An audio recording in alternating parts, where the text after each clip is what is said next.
Naku po mga kababayan, hala, korte, pumalag na. Malaking pasabog, eto na.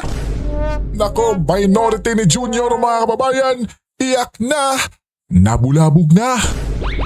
Naku po, yan ang ating alamin ngayon kabayan. Ito ang balita ngayon. Trending at pinag-uusapan ngayon sa mundo ng social media. Ang di umano'y balitang sa wakas, Korte Suprema nagdesisyon na may matinding hatol sa kampo ni Gatchalian na siyang tila ikinagulat ng gobyernong ngagba ni Marcos Jr. Ito ang balitang dapat malaman ng taong bayan na pilit tinatago at pilit ayaw di umanong ipalabas ng mga bayarang media sa palasyo, kamara at senado sa publiko. Pero bago ang lahat, kung bago ka pa lamang sa channel na ito at kung gusto mo ang mga balitang politika, ay please huwag kalimutang mag-like, subscribe at i-click ang notification bell para mas maging updated ka palagi sa lahat pa ng mga bagong video na i-upload namin. At ito na nga mga kababayan. Ibinasura ng Korte Suprema ang petisyong inihain ng guro at political commentator John Barry Tayam na humihiling na ideklarang valid quorum ang presensya ng 12 senador sa kontrobersyal na sesyon ng Senado noong Hunyo 3, 2026. Sa press briefing na inilabas ng Office of the Spokesperson ng Korte Suprema noong Hunyo 10, sinabi ng SCN Bank na ibinasura ang kaso dahil sa kawalan ng legal standing ng petitioner. Ayon sa Korte Suprema, the SC dismissed the petition filed by John Barry Tayam for lack of legal standing. Ipinaliwanag pa ng mataas na hukuman. The SC ruled that Tayam failed to show that he suffered or was at imminent risk of suffering any direct injury from the actions he challenged. Ang petisyon ni Tayam ay may kaugnayan sa kontrobersyal na sesyon ng Senado noong Hunyo 3 kung saan ideklara ng kampo ni Gatchalian na may quorum at nagpatuloy sa reorganisasyon ng liderato ng Senado. Sa petisyon, hiniling ni Tayam sa Korte Suprema na ideklarang valid quorum ang presensya ng 12 senador sa naturang sesyon. Ayon sa press briefer, Tayam had asked the SA to declare the presence of the 12 senators during the June 3, 2026 session of the 20th Congress as a valid quorum. Hello! Napakagandang Yes, po. araw po nitong araw na ito. Di ba? Yes po, spokes no, napakagandang araw din sa inyo dyan. Siyempre mga kababayan, napakaganda dahil ibinasura di ba? Yung teacher na nag-apila na gustong ibalid yung quorum or quorum, ano ba yung tawag niya, nila Gatchalian at Soto kabayan. Pahiya! Di ba mga kababayan, kaya po napakaganda. O ika nga dito ni dating spokes Harry Roque mga kababayan. Ho, bagamat gabi na dyan sa Pilipinas, sa amin hapon pa lamang, napakaganda pong balita. Yes! Binasura po ng kataas-taasang hukuman ang petisyon na isang guro sa ngalan ng Malacanang Senate na ideklara na lehitimong Senate Pro Tempore at Acting Senate President itong si Gatchalian at ang mga kasama niya sa BBM 11+1. Ibinasura po yung Correct. petisyon na humihingi na ideklara na legal na Senate President, Acting Senate President at Senate Pro Tempore si Gatchalian at ang kanyang mga kasama na si Erich Sylvester, the American Lawbender, bilang di umano ay chairperson ng Committee Yes. on Blue Ribbon na tinatawag nating Red Ribbon. Napakagandang balita po ito. Red ribbon mga kababayan, o di ba? Kasi balita kasi mga kababayan sa mundo ng social media, itong mga kasakasamang babae nila no, na tila ba'y nakasuot pa ng red. Di ba mga kababayan, nung nag-attend sa party ng kanyang kapatid na si Raffy Tulfo mga kababayan. Red na red, no? Kaya Red Ribbon Committee yung tawag na dito kina Tulfo kabayan. Dahil bagamat humingi sila ng basbas sa Korte Suprema na sila ang legal na liderato ng Senado, ibinasura ng Korte Suprema. At dahil ibinasura ng Korte Suprema yung ganyang petisyon, walang basbas na legal ang Malacanang Senate at walang basbas na legal na Acting Senate President at Speaker Pro Tempore itong si Gatchalian at ang kanyang mga kasama. Nako! Totoo po. Ang dahilan ay dahil no standing yung petitioner. Pero No wag po kayong standing. magkakamali. Nung kami po ay naghain ng petisyon para ibasura yung impeachment complaint laban kay dating Chief Justice Hilarion Davide, Yes wala rin po kaming personalidad noon. Dahil hindi naman kami yung ini-impeach. Mhm. Okay? Kami mga concerned citizens lamang. Pero anong sabi ng Korte Suprema? Sa kauna-unahang pagkakataon, kaso ko po yan, Francisco versus House of Representatives.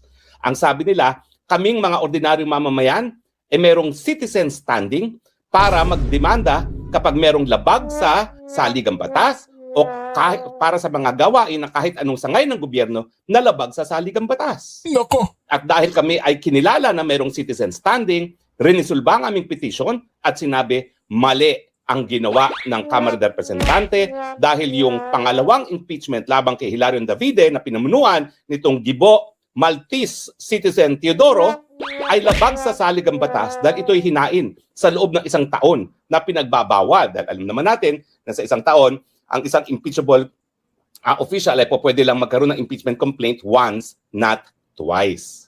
So, anong pagkakaiba nung panahon na kami ay nagdemanda bilang ordinaryong mamamayan at itong school teacher na nagdemanda para kilalanin na legal sila Yes po. Malacanang Spokes. Senate? Wala po.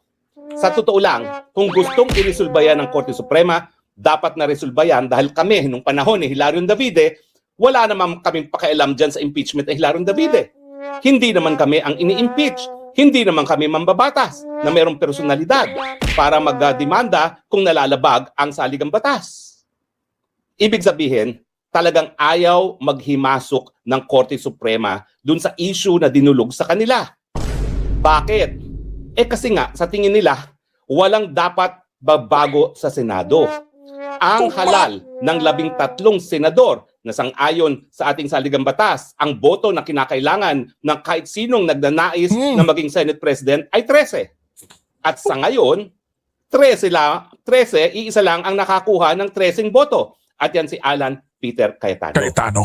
So nang dinismiss ng hukuman itong petisyon na bigyan ng basbas sila Sherwin Gatchalian na legal na opisyalis ng Senado, ayaw paghimasukan ng Korte Suprema ang status quo dahil ang status quo si Alan Peter Cayetano lamang ang Senate President.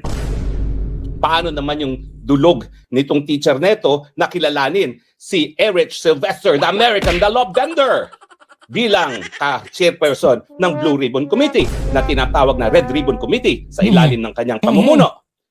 Ayaw rin paghimasukan ng hukuman. Nako! Kasi malinaw naman sa saligang batas na a quorum shall be majority of members of each house. So bago magkaroon ng mga bagong chairpersons ng mga committee, kinakailangan may quorum. Kaya pala mga kababayan, nung nakaraan na tila by Blue Ribbon hearing ni Tulfo Erwin, ay naku po, tinawag na lang na meeting mga kababayan. Kaya pala naku po, naku, lagot pala itong mga to sa Korte Suprema mga kababayan. Kaya pala biglang ginawang meeting na lang mga kababayan, di ba? Pambihira. Ano ang quorum? Ang quorum, sang-ayon sa lengguwahe, napakalinaw na lengguwahe ng ating saligang batas, majority. Anong majority? 12 plus 1, 13. Yun. So ito yung sinasabi natin na kapag ang Korte Suprema ay nag-dismiss ng kaso for whatever reason, Mhm. ini-institutionalize niya, gina-justify niya ang status quo. Correct. Ibig sabihin, nananatiling Senate President si Alan Peter Cayetano, nananatiling chairperson ng Senate Blue Ribbon Committee si Pia Cayetano, at nananatiling chairperson ng subcommittee on the flood control scam, si Senator Rodante Marcoleta. Diba? Klarong-klaro na yan mga kababayan ha? Baka naman yung mga taga-suporta ng minority black nila Tulfo ay talagang ipipilit na naman nila mga kababayan na sila yung legit pero hindi pala. Di ba? Malinaw na malinaw mga kababayan, hindi kinilala ng Korte Suprema yung kanilang mga pinagagawa mga kababayan. Diba? Finish na to mga kababayan, itong pasabog na ginawa ng Korte Suprema ngayon.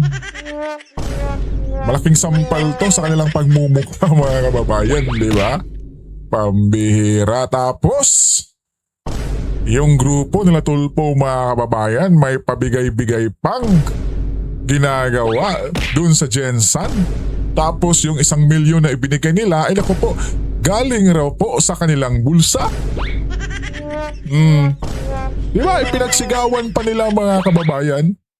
Pambihira talaga, no? Di ba? Para lang tila ba'y mapagtakpan kahit papano yung ginawa nilang kamalian mga kababayan. Di ba? Dahil nagdesisyon yung Korte Suprema mga kababayan. Di ba? Ipinasura yung tila ba'y gustong ipa-certify ng teacher na yon na legit sila Gatchalian. Pahiya mga kababayan. Di ba? Pambihira. Kaya yung sinasabi noon ni Lacson na sila may pasabog daw ang dala. Naku po, korte pala ang may pasabog sa kanila mga kababayan. Nabulaga. Pambihira. Di ba? So eto, malinaw mga kababayan talaga. Again, na yung ginagawa nila ay naku po, may mali. Samantala po mga kababayan na ito muna, panoorin muna natin itong grupo ni SP Cayetano mga kababayan ng Robin Padilla, Camille Villar na kahit umuulan mga kababayan ay naku po, taos-pusong namibigay ng tulong dun sa Jensan mga kababayan. Tapos walang kasama tong media mga kababayan, tila ba yung mga vlogger at yung nagbibideo ay mga mismong residente lang dyan mga kababayan. Di kagaya nila Erwin mga kababayan na naku po nagsama ng sangkatutak na media mga kababayan, no? Di ba? Nakita nyo naman yun sa ating nakaraang vlog mga kababayan kahapon. Di ba? Eto, pakinggan natin or panoorin mga kababayan. Hoy! Yun mga kababayan, no? Kita nyo? Kita nyo mga kababayan, no? Yan po, kahit po umuulan, nakita nyo po, nandito po ang ating mahal na senadora. Camille Villar mga kababayan. Opo, talagang. Opo.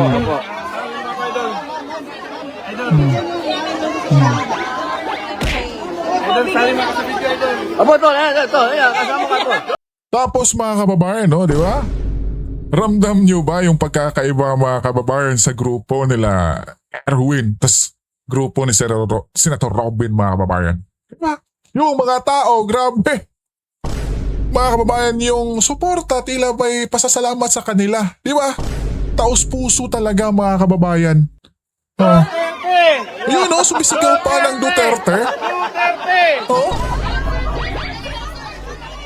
Kita nyo yan mga kababayan. Tapos sa kanila ni Gatchalian at Erwin may sumisigaw ba na BBM. Diba? Bagkos mga kababayan ay sinigawan sila ng maletagan. Pambihira, diba? Kita nyo mga kababayan yung suporta.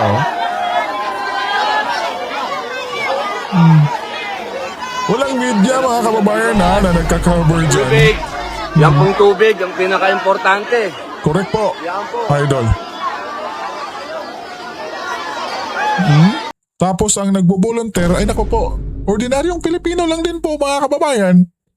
Di ba? Tapos yung ngiti nila nang makita sila Idol Robin mga kababayan. Di ba tila ba nabubuhayan sila ng pag-asa mga kababayan? Kahit ay di ba sinanta sila ng lindol dyan ay naku po. Mga kababayan, kitang-kita nyo yung diferensya sa kabila. Pambihira. Eto na yung Gatchalian Black mga kababayan. Panoorin natin muli mga kababayan, di ba? Tingnan natin kung sino yung minahal talaga dyan sa Jensan at yung sino yung paepa lang mga kababayan. At mga kababayan, eto may kasama pang mayor mismo. Naku po, lamang talaga itong ano. Mayor, what's your response to the post in General Fund? Unang-una, gusto po tayo nagpapasalamat sa ating mga senator na pumunta talaga dito. Alam natin na napaka-busy nila, pero binigyan talaga nila ng panahon para mapuntahan ang ating lungsod ng General Santos. So malaking tulong po ito yung binigay nila sa atin dahil yun nga ang ano natin is Tingnan. lahat. Tingnan nyo yung mga pagbumuka nila mga kababayan. Tingnan nyo. Yung may aro. Tingnan nyo Sa mga mga bahay kababayan. bibigyan ng tulong dahil lahat naman po tayo apektado, mayaman man o ano, basta magbigay tayo dahil andito lang po ang national government at saka local government natin na nagkakaisa para magtulong-tulong para sa ating mga kababayan. Mayor, we would like to clarify because there are some residents, especially in Lagao area, na nagsasabi po silang hindi daw po sila nabibigyan ng ayuda dahil hinahanapan daw po muna sila ng voters ID. Hindi po Totoo po talaga ba yan yun? totoo. Walang Ha? Naku po, hinahanapan ng voters ID. Bihira mga kababayan, tapos sasabihin nilang hindi pamumuliti ka? Naku. voter certificate kasi alam naman natin na lahat tayo ay nangangailangan at saka kahapon bali ano lang po yun yung mga narinig lang nila nagmamarites para gusto lang sirain ang ating marites. administration.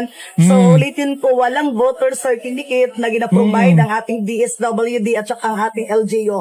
Kahapon may nangyayari po na nag-release ng allowance, nag-release ng financial assistance ng ating DSWD sa ating mga empleyado ng Save More, Jollibee, McDonald's, at saka sa vendors natin dahil alam na natin na ang ating palengke is at talagang wala, di ba? Hindi na sila makakabalik na magtinda, kaya sila yung priority natin kahapon na binigyan. Ang hiningi lang talaga sa kanila is valid ID, normal talaga yan kasi pira yan ng taong bayan na kailangan Valid hindi ID? na mayroong attachment. Walang iba. Valid ID mga kababayan, pero voters ID.